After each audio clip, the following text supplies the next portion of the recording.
Isang magandang umaga mga bata. So nandito tayo upang suriin natin ang gampanin ng pamahalaan at mamamayan sa pagpapaunlad ng ating bansa. Ang bawat bansa sa daigdig ay naghahangad ng pambansang kaunlaran. Ito ay tumutukoy sa kakayahan ng isang bansa na mapaghusay nito ang ekonomiya at maging mabuti ang kalagayan ng mga mamamayan. Isa sa mga layunin ng pamahalaan ay makamit ang pag-unlad ng ekonomiya ng bansa. Maliban dito, tungkulin din ng pamahalaan na tiyakin na maging maunlad ang mga mamamayang Pilipino sa pamamagitan ng mga programa, proyekto at gawaing pampamahalaan. Isa-isahin natin mga bata ang gampanin ng pamahalaan. Pero bago yan, mahalaga ang gampanin nito sa pagkamit ng pambansang kaunlaran. Ang pamahalaan ay binigyan ng kapangyarihan at otoridad upang makagawa ng mga paraan upang maging maunlad ang bansa at magkaroon ng mabuting pamumuhay ang mga mamamayan nito. Isang paraan ng pamahalaan ay ang paggawa at pagsasakatuparan ng mga programa, proyekto at gawain upang mapaunlad ang ekonomiya ng ating bansa. Ilan sa mga ito ay patungkol sa pagpapaunlad ng mga industriya, hanap buhay, agrikultura at kalakalan. Sa larangan ng industriya at kalakalan, ang Department of Trade and Industry o DTI ang nangungunang ahensya ng pamahalaan na nakatuon sa nasabing larangan. Sa mga panahon ng pandemya dahil sa COVID-19, isa sa panawagan ng DTI ay paigtingin pa ang pagsuporta sa mga lokal na produkto. Tinawag itong Choose Local, Go Local upang matugunan at matulungan ang mga negosyanteng Filipino na muling makabangon. Ang sumaga ang mga manggagawa sa paggamit ng kaunlaran ng bansa. Sila ang naghahanap buhay at kumikilos sa mga negosyo, pabrika at sa buong ekonomiya. Dahil dito, nagbibigay ng serbisyo ang pamahalaan sa pamamagitan ng Department of Labor and Employment or DOLE. Ilan sa mga programa ng ahensya ay pangalagaan ang kalagayan ng mga mamamayan at employment assistance. Ang sumunod natin ang Department of Agriculture or DA. Ito ang nagbibigay ng serbisyo sa larangan ng agrikultura. Layunin nitong matiyak na may pagkain ang mga mamamayan mula sa mga produktong agrikultural. Gayon din, ang mapaunlad ang kalagayan ng mga magsasaka at mangingisda. Ang slogan ng ahensya ay masaganang ani at mataas na kita.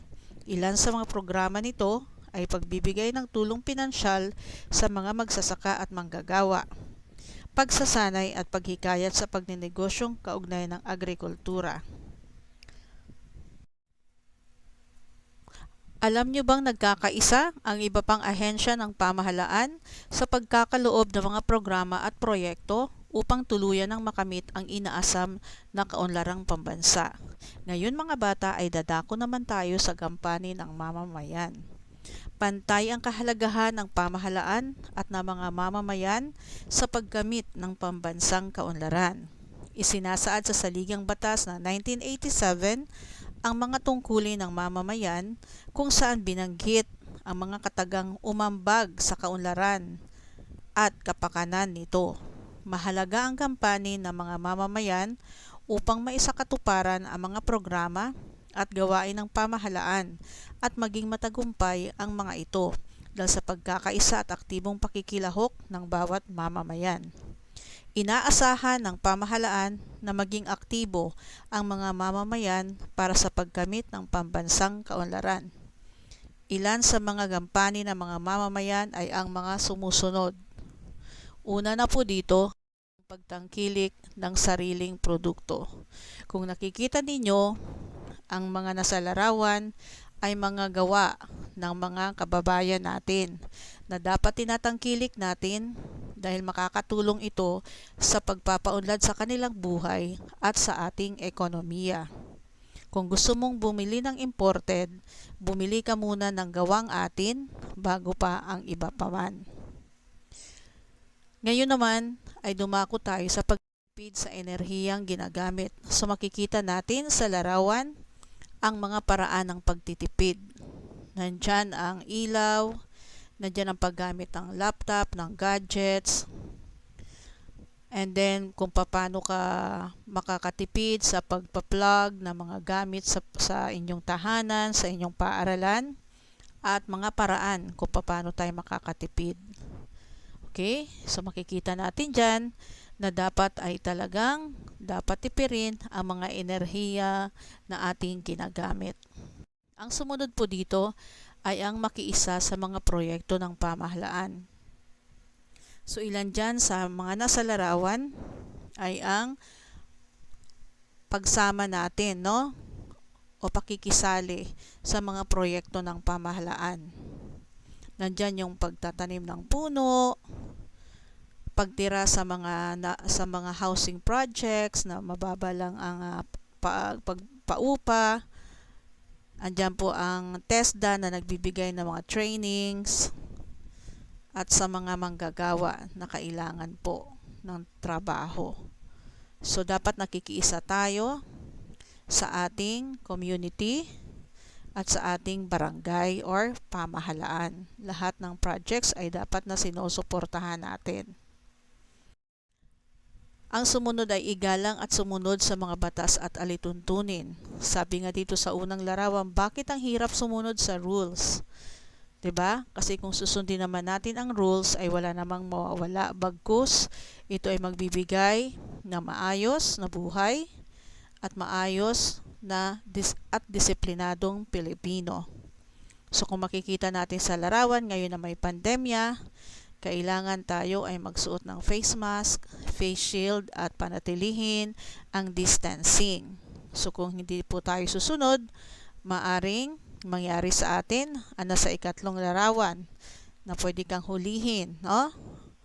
At isa pa rito, yung pagtatapon ng tama ng ating mga basura. At ang pagsunod natin sa batas trapiko na dapat ay hindi dumadaan kung hindi ka tatawid kung ito ay nakapula, no? Pwedeng dumaan ka kung nakapula kasi naka-stop ang sasakyan. Pero kung green, yan, hindi ka pwedeng tumawid. Kung yellow, hindi rin pwede. So kailangan makakatawid ka nito kapag nag-red light lang siya. Maging mapanuri sa nagaganap sa pamahalaan.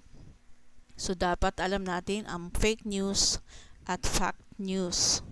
Kasi marami na po ngayon ang nawiwili o nabibiktima ng fake news. So dapat mapanuri tayo sa mga nagaganap sa ating pamahalaan. Tumulong upang labanan ang katiwalian. Alam naman natin lahat na sa unang republika pa lamang ay nandoon na ang korupsyon at hindi ito maiaalis. At isa ka doon sa lalaban nito, ang paglaban sa katiwalian. Kung alam mong hindi maganda ang ginagawa ng isang tao, ay dapat ipatigil ito, no? Sa pagbibigay alam sa may mas mataas na kapangyarihan. Pili ng mabuting pinunong manunungkulan. So kung makikita mo sa larawan, dapat ang pinipili natin ay ang isang manunungkulan na isang mabuting pinuno. Saan natin matatagpuan ito at paano natin malalaman? Sa pagmamahal sa kanyang pamilya. Yun ang unang-una nating titingnan. Mabuti ba siyang makisama sa kapwa? At siya ba ay marunong tumanggap ng suhestyon ng iba? Ganyan ang panunungkulan. Dapat hindi nanggagaling sa kanya ang lahat ng mga desisyon. Paghusayan ang trabaho.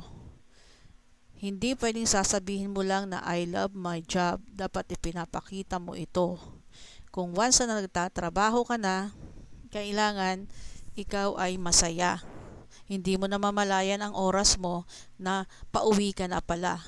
Kasi nga, mahal mo ang trabaho mo at trabaho ka ng trabaho, hindi mo na mamalayan na uwian na pala. Kasi kung hindi mo mahal ang trabaho mo, itong mangyayari sa iyo sa dulong larawan, no? Na para ka nang mamamatay na diyan, hirap ka na. Parang ang bigat ng trabaho sa iyo. So kung hindi mo na mahal ito, pwede ka nang mag-resign. Makilahok sa mga gawain ng komunidad o yung sinabi natin kanina, no? Yung pakikilahok sa proyekto ng pamahalaan. Isa na rito ay ang gawain sa komunidad. Kailangan nakikihalubilo tayo, nakikisama tayo sa kung ano man ang pwede nating magawa sa ating kapwa o sa ating komunidad para mapabilis kung ano man ang mga bagay na dapat na gawin. Next is pangalagaan ang kalikasan. Alam naman nating lahat, pinag-aaralan natin sa ESP na dapat alagaan ang kalikasan dahil ito ay ating kaligtasan. Huwag magtapon ng basura sa kung saan-saan dahil kapag ito ay bumalik sa atin, mas malaki pa ang ganti ng kalikasan. So kung nakikita nyo sa larawan na ang mga tao ay abala sa pagtatanim para matugunan or mabayaran yung mga puno na pinutol sa paggawa ng mga furnitures at mga kabahayan. So kung ilang puno ang pinutol, ganun din po ang itatanim natin o mas higit pa. Kung ating magagampanan ang mga yan, ay tiyak na makakamit natin ang pambansang kaunlaran. Napakahalaga ang pagkakamit ng wastong edukasyon upang mas maunawaan natin ang ating mga gampanin sa ating buhay, sa pamilya, sa lipunan at sa ating pamahalaan. Sa pagiging produktibo at aktibong pakikilahok ng mga mamamayan sa lahat ng mga programa at proyekto ng pamahalaan, masasabing isa tayo sa mga dahilan ng pag-unlad ng ating bansa. Maraming salamat sa inyong pakikinig mga bata at inaasahan ko na gagawin natin kung ano man ang ating natutunan ngayong umaga.